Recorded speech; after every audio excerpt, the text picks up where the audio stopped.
Hello everyone, it's Matt here from Scoop in Response, and today we are looking at a new commander that's come out with Dominaria United, that is Ivy Gleeful Spellthief.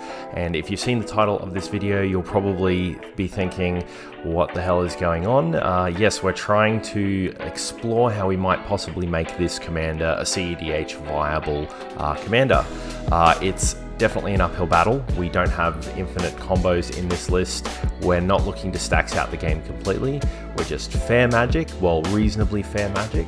And we are going to be using our commander's ability to basically turn cantrips into card advantage. And it's through that we are going to be able to sneak in a win with some heavy control pieces and eliminate our opponents one by one. At least that's the idea in theory. It's worth noting I haven't been playtesting this extensively as I've not been able to get access to the cards just yet. If there is anyone in the community that sort of likes this idea and wants to explore it further, or alternative build styles with the commander, definitely keen to have a chat with you and see how we can further push the commander. So let's have a look at the commander and explore what we're doing with this video. Ivy Gleeful Spellthief is a flying 2/1. Whenever a player casts a spell that targets only a single creature other than Ivy Gleeful Spellthief, you may copy that spell. The copy targets Ivy. So at first glance, the command is quite unassuming, but it provides itself with an almost unique way to generate card advantage, occupying a reasonably similar space to that of Zada, Hedron Grinder, and Feather the Redeemed. In this deck, we'll be using the commander's ability to turn cantrips into card advantage, and then use Infect, Boggles, and Commander damage to defeat our opponents with combat damage. We want to establish a board of at least our commander and one or two other threat creatures, whether they be Infect or Boggles, and pump them up for lethal Infect or Commander damage. Typically these strategies require us to go all in and down on cards to achieve any notable effects, but that's where our commander comes in. We'll attempt to maintain card parity or even card advantage, and we don't need to go all in as our suite of counter spells and card draw will let us prepare for the right time to strike, or fly in under the radar. We're not looking to be the fastest deck in the format, but I believe that we'll play well under stacks, with a few notable exceptions being Narset and Thalia taxing effects. Going all in to kill one player in an Infect deck typically leaves the problem the other two players, and us with no gas in the tank. But with Ivy, we can dole out punishment over a few turns and take advantage of the meta not playing many 2-for-1 removal spells or board wipes. The ideal scenario would have us identifying our biggest threat and giving Infect or Commander damage to them. From there, we can whittle away our opponent's life total, all the while holding up counter spells to prevent our opponents from winning on the spot. Rounding out the deck, we've got a collection of protection pieces, which you'll note will also double up as pump spells and card draw in a lot of instances. We're able to take advantage of these and have a little bit of redundancy at the same time. Our ramp package is completely creature and sorcery based, being very low to the ground, trying to avoid all artifacts as we've got both Null Rod and Collector Oof in the deck. The secondary reason for avoiding artifact ramp is, as we mentioned, we're really looking to play well into stacks pieces, and that seems to be one of the first things that a lot of other decks in the format will actually attack first and foremost. So by cutting out that from our deck, we do actually lose a little bit in terms of the ramping, but we're going to benefit in the long run from avoiding stacks pieces that our opponents play. Given the deck being extremely low to the ground, we've got a very light land package which is focused on color access above utility. So that is the overview of the deck, just giving you a bit of a viewing into the list. You can definitely find the complete list in the description of this video.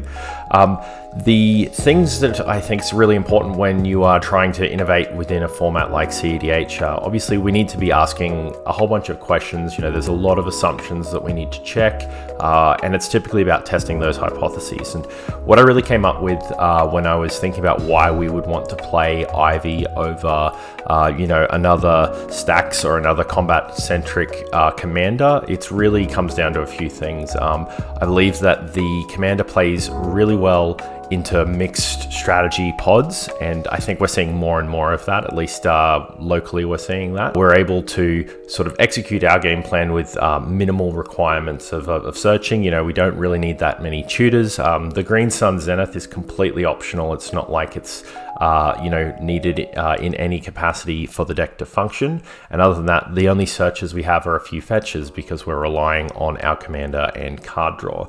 The second thing is that we have, I think it's 12 1-mana draw 2s or better in the deck, which is a lot of very, very useful card draw. So that's really, really useful to have access to that volume of just really good top decks. The third big piece is that we are able to sort of execute our chip damage with our commander without it really seeming too much of a threat. So we're not going to catch anyone's ire early on with some chip damage if our opponents, deploy a, Winter Orb or Static Orb or something like that and sort of really start to hard lock down games. We're still able to execute and sort of continue off of our 1 and 2 lands per turn and everything like that. So it's really good for that. And we've also got pretty decent resilience to counters because of the ability that Ivy has. We're effectively getting all of our pump spells twice, so it's going to be difficult for our opponents to lock down if we're playing a 1-for-1 card for card advantage. Effectively, our opponents will be reluctant to counter our spells, especially if it's not targeting them, and they will be saving protection for their own. So we can really sort of take advantage of that difficulty and resilience to counters too. Then of course there's some cons. We have no combos in the deck. That's like a big issue. There are also going to be people that just don't believe that your deck is going to be CEDH, so that could cause some tensions as well. And lastly, this is a very untested approach to playing a deck. At least as far as I can tell, I wasn't really able to find anything that was similar to this.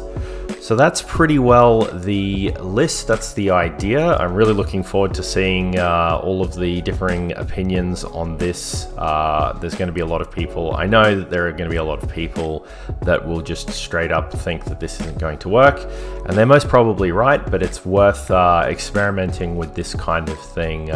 My belief is that there's going to be this extremely narrow window in which we can be operating as the underdog for the majority of the pods that we play in. We're kind of pretty good at fighting Adnors, so that's always a benefit to prey on one of the best decks in the format.